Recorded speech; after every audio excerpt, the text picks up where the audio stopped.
says in chapter 31, verse 1, I have made a covenant with my eyes. He's purposing what I'm not going to do. These statements, they suggest that it's not just a passive act. It's an intentional avoidance of sin. It's not a casual looking away. I am diligent about what I see. It's an aggressive avoidance of anything and everything that's going to lead you to sin. So now, there's a couple examples that first came to mind when we're talking about looking at sin. Genesis chapter 3, first sin started with a look at the tree. And then the devil came in with a lie.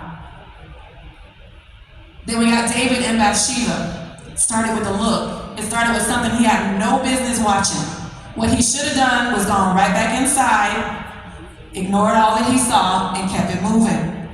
Because when we see things, they cause things to awaken. The eyes will awaken desire and lust. It will awaken comparison, which leads to envy and jealousy. It will awaken discontentment, which leads to greed and trying to go after mammon. So we have to be careful. You might even think that it's just sinful things, but it could be something that you just, it's a purse that you just saw and you just have to have, and you can't get your mind off that purse. It's because you're just looking too much. Sometimes we just spend too much time looking at things instead of looking towards God. 1 John chapter 2, verse 16. It says, for all that is in the world is the lust of the flesh, the lust of the eyes, the pride of life. It's the lust of the eyes that gets us into a lot of trouble.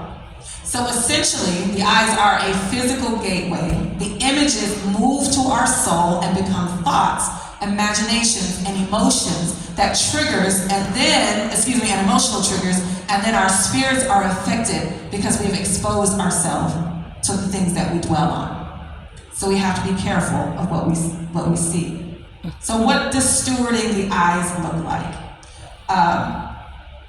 You have to be ready to bring your thoughts in line with what God wants.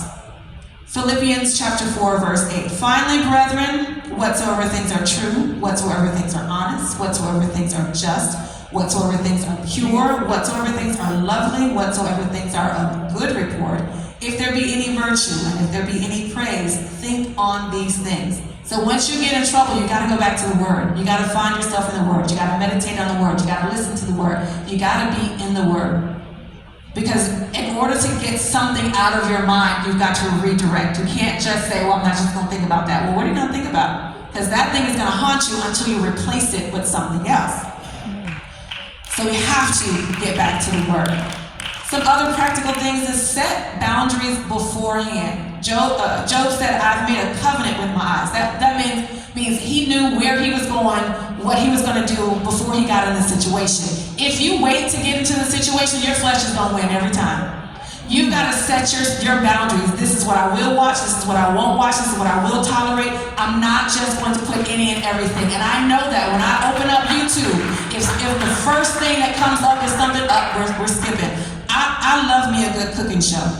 I love a good cooking competition. But let me tell you what I'm not going to do. I'm not going to watch these cooking shows and watch homosexuals on the screen. Because I know that that's going to make me agree with the homosexuals. So I got to skip that. I got to skip that. And sometimes you got to skip. And I can't even watch that. Forget it. Just forget the whole thing.